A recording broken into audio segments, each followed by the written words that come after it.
జగన్మోహన్ రెడ్డి గారు ఈరోజు ఆయన పెట్టినటువంటి ప్రెస్ మీట్లో ఏదో పెద్ద ఇంట్రెస్టింగ్ కామెంట్స్ ఉంటాయి, ఈ ఎలక్షన్ కమిషన్ని కడిగి పారేస్తారని చెప్పి వైఎస్ఆర్సీపీ క్యాడర్ అంతా ఎదురు చూసింది. కానీ ఈ ప్రెస్ మీట్ ఇంత ఫన్నీగా ఉంటుందని చెప్పి ఊహించలేదు. కాదండి జగన్మోహన్ రెడ్డి గారు, ఈ రాష్ట్రంలో ఎలక్షన్ కమిషను అవినీతి చేసింది, ఎన్నికల్లో అవినీతికి పాల్పడింది, కూటమి ప్రభుత్వానికి మద్దతు ఇచ్చిందని చెప్పి చెప్పుకుంటున్నారే మీరు? మీకు బాధ్యత లేదా? ఈరోజు రాహుల్ గాంధీ గారు దేశవ్యాప్తంగా లోక్సభ ఎన్నికల్లో ఓట్ల చోరీ జరిగిందని చెప్పి బహిరంగంగా భారతీయ జనతా పార్టీ మీద, భారతీయ జనతా పార్టీకి కొమ్ము కాస్తున్నటువంటి ఎలక్షన్ కమిషన్ మీద పోరాటం చేస్తూ ఉన్నారు.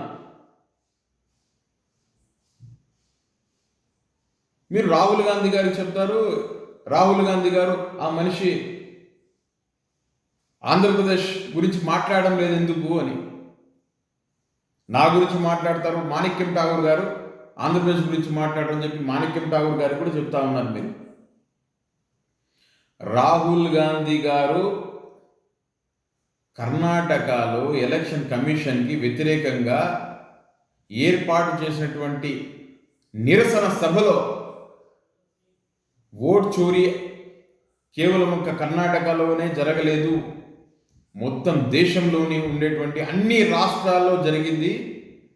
డిజిటల్ ఓటర్ లిస్ట్ మా గనక ఇస్తే ఎలక్షన్ కమిషన్ మేము ప్రూవ్ చేస్తాము, ఎలక్షన్ కమిషన్ భయపడి ఓట్ చోరీ బయటపడుతుందని చెప్పి ఇవ్వడం లేదు అని చెప్పి ఆయన ఆ రోజు సభలో చెప్పడం జరిగింది.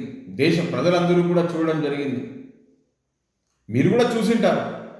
మీరు చూసి కూడా, మీకు తెలిసి కూడా ఈరోజు ఈ విధంగా మీరు రాహుల్ గాంధీ గారు ఆంధ్రప్రదేశ్ రాష్ట్రం గురించి మాట్లాడడం లేదని చెప్పడం కరెక్ట్ కాదు. మీకు బాధ్యత లేదా? ఆంధ్రప్రదేశ్లో ఎన్నికలు సరిగా జరగలేదు, అవకతవకలు జరిగినాయని చెప్పి చెప్తా ఉన్నారు. ఓట్ చోరీ జరిగిందని చెప్పి రాహుల్ గాంధీ గారు ముక్త కంఠంతో ఒక యోధుడిలాగా పోరాడుతూ ఉంటే, ఆంధ్రప్రదేశ్ రాష్ట్రంలో మీరు రండి, మీరు కూడా రోడ్డు మీదకి రండి, ఎలక్షన్ కమిషన్ మీద, కూటమి ప్రభుత్వం మీద వ్యతిరేకంగా పోరాడండి, ప్రశ్నించండి. ఈరోజు భారతదేశంలో ఉండేటువంటి పౌరుడు తన ఓటు హక్కుని వినియోగించుకునే పరిస్థితిలో లేదు. తను వేస్తున్నటువంటి ఓటు ఎక్కడికో పోతా ఉందని చెప్పి బాధపడతా ఉన్నారు.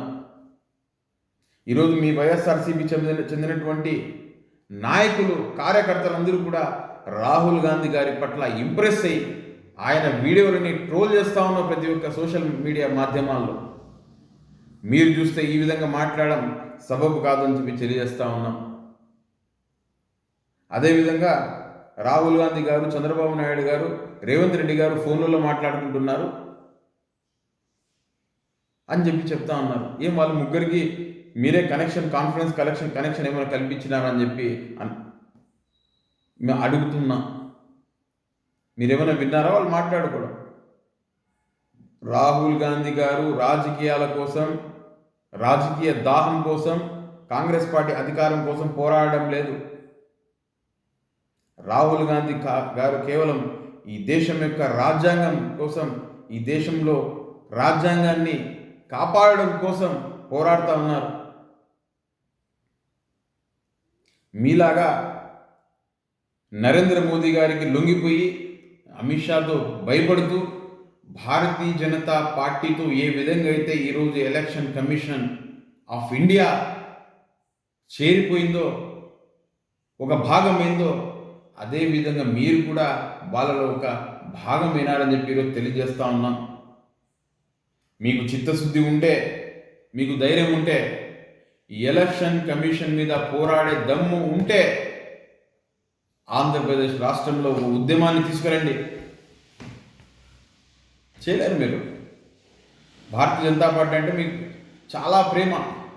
అది ప్రేమనో లేకుంటే భయమో అది మీకే తెలియాలి.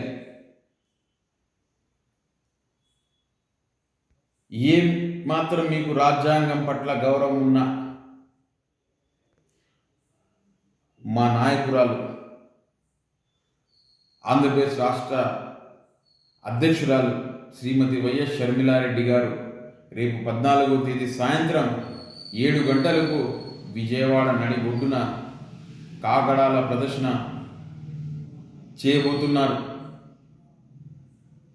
ఎలక్షన్ కమిషన్కి వ్యతిరేకంగా జరగబోతున్నటువంటి ఈ యొక్క కార్యక్రమంలో మీరు కూడా పాల్గొని మీ యొక్క చిత్తశుద్ధిని ఈరోజు నిరూపించుకోవాలని చెప్పి కాంగ్రెస్ పార్టీగా మిమ్మల్ని విజ్ఞప్తి చేస్తూ ఉన్నాం.